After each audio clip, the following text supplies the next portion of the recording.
Hello friends, आप सभी का हमारे YouTube channel vision success Lalitpur पर स्वागत है। आप लोगों के लिए प्रतिदिन इस चैनल के माध्यम से यूपी टीईटी 2026 और यूपी होमगार्ड की परीक्षा जो सामान्य अध्ययन की हैं वह आपके लिए प्रतिदिन अपलोड की जा रही हैं। आप लोग मेरे चैनल को लाइक और सब्सक्राइब करिए।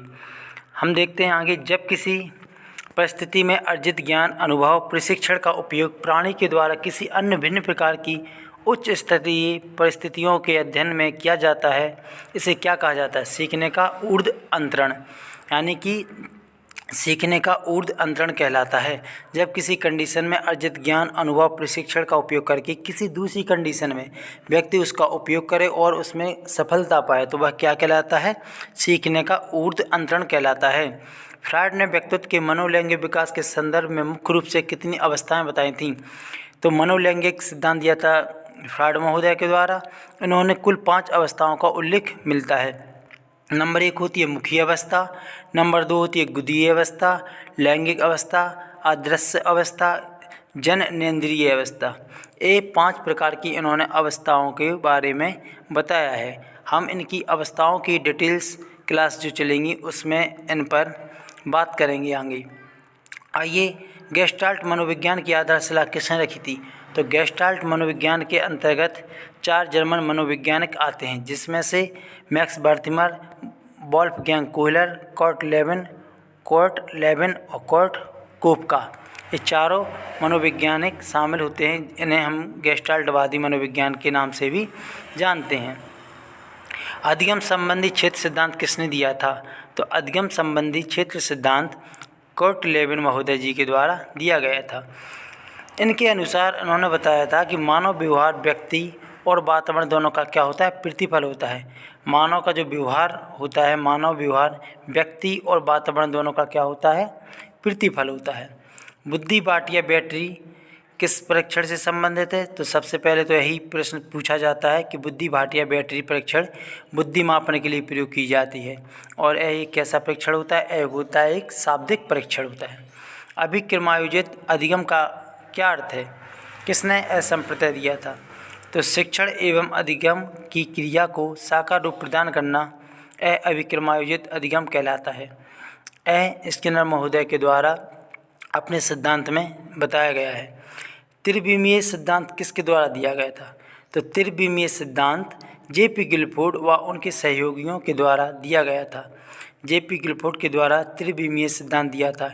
इन्होंने बुद्धि का त्रिविमीय सिद्धांत दिया था। इन्होंने बताया था सामग्री, संक्रिया और उत्पाद। इनके तीनों चरण पूछे जा चुके हैं पहले की परीक्षाओं में। आप लोग जरूर इनको नोट करिए। सामग्री, संक्रिया, उत्पाद। ये आपके लिए अभी डिटेल्स क्लासेस दी जाएंगी, उसमें सभी टॉपिक पर चर्चा होगी, विस्तृत चर्चा होगी। किसी इच्छा या आवश्यकता में रुकावट पड़ने पर उसमें उत्पन्न होने वाला सांवेगिक तनाव क्या कहलाता है?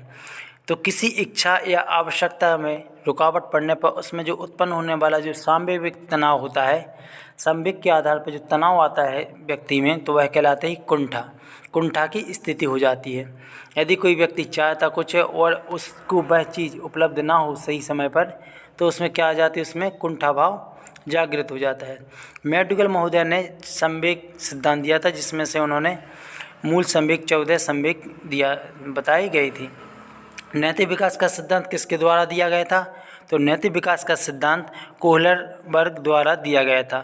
सीखने के वक्र किसके सूचक होते हैं? तो सीखने के वक्र सीखने की प्रगति के सूचक होते हैं। सीखने के जो वक्र हैं वह अलग अलग प्रकार से 4 प्रकार बताए गए हैं, जो हम डिटेल्स की क्लास में उसके बारे में अध्ययन करेंगे। अभी आप इतना याद रखिए कि सीखने के वक्र किसके सूचक होते हैं? तो सीखने के वक्र होते हैं वह उस व्यक्ति या स्टूडेंट या बच्चे में प्रगति के सूचक होते हैं। व्यक्तित्व का सामाजिक अधिगम सिद्धांत किसने दिया था? तो अल्बर्ट बंडूरा तथा वाल्टर महोदय के द्वारा व्यक्तित्व का सामाजिक अधिगम सिद्धांत दिया गया था। सन 1977 में व्यक्तित्व का सामाजिक अधिगम सिद्धांत बंडूरा महोदय और वाल्टर महोदय के द्वारा दिया गया था। अनुकरण अधिगम सिद्धांत किसने दिया था? तो डोनाल्ड मिलर के द्वारा अनुकरण अधिगम सिद्धांत दिया गया था। सूचना प्रक्रिया अधिगम सिद्धांत के प्रतिपादक हैं कार्ल रोजर्स। सूचना प्रक्रिया अधिगम सिद्धांत के प्रतिपादक हैं कार्ल रोजर्स। विश्लेषणात्मक मनोविज्ञान का जनक किसे कहा जाता है? इंग महोदय को। विश्लेषणात्मक मनोविज्ञान का जनक युंग महोदय के लिए बोला जाता है। मिरर ड्राइंग परीक्षण किस मापन हेतु प्रयोग किया जाता है? यह प्रयोग अधिगम सीखने हेतु प्रयोग किया जाता है। मिरर ड्राइंग परीक्षण अधिगम यानी सीखने के हेतु प्रयोग किया जाता है। माध्य माध्यिका बहुलक किसकी माप होती हैं? अकेंद्रीय प्रवृत्ति माप की विधि होती है। यह विधि कैसे होती है? अकेंद्रीय प्रवृत्ति माप की विधि होती है। माध्य माध्यिका और बहुलक। 16 पीएफ व्यक्तित्व परीक्षण किसके द्वारा दिया गया था? तो 16 पीएफ व्यक्तित्व परीक्षण पीएफ कैटल महोदय के द्वारा दिया गया था। यह एक व्यक्तित्व परीक्षण होता है। विकासात्मक कार्य के प्रत्यय के प्रतिपादक कौन थे? तो विकासात्मक कार्य के प्रत्यय के प्रतिपादक रॉबर्ट हैविंगस्टर्ट। विकासात्मक कार्य के प्रत्यय के प्रतिपादक रॉबर्ट हैविंगस्टर्ट। सृजनात्मक चिंतन परीक्षण का निर्माण किसके द्वारा किया गया था? टॉरन्स महोदय के द्वारा। सृजनात्मक चिंतन परीक्षण का निर्माण किसके द्वारा किया गया था? टॉरन्स महोदय के द्वारा 1971 में। जी वॉलेस के अनुसार सृजनात्मक चिंतन के कितने चरण बताए गए हैं? इन्होंने बताए थे 4 चरण। उपक्रम, उद्भव, उद्भाषण, मूल्यांकन। उपक्रम, उद्भव, उद्भाषण, मूल्यांकन। प्रयत्न एवं भूल का सिद्धांत का प्रतिपादन किसने किया था? तो यह बहुत चर्चित है। प्रयत्न एवं भूल का सिद्धांत का प्रतिपादन थॉर्नडाइक महोदय के द्वारा सन 1898 ईस्वी में किया गया था। सामाजिक मनोविज्ञान के संज्ञानात्मक सिद्धांत किसने दिया था? तो सामाजिक मनोविज्ञान के संज्ञानात्मक सिद्धांत का प्रतिपादक पीटर हैगार्टी के द्वारा किया गया था। सामाजिक मनोविज्ञान के संज्ञानात्मक सिद्धांत का प्रतिपादन पीटर हैगार्टी महोदय के द्वारा किया गया था। सीखने में पलायन आधारित होता है। तो सीखने में पलायन आधारित होता है नकारात्मक पुनर्वितरण पर।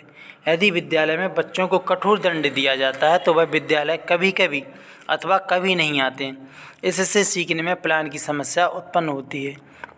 छोटे बच्चों को बहुत आराम से उन्हें पढ़ाना चाहिए, उन्हें के साथ मारपीट नहीं करना चाहिए, क्योंकि उनमें पलायन की स्थिति उत्पन्न हो सकती है।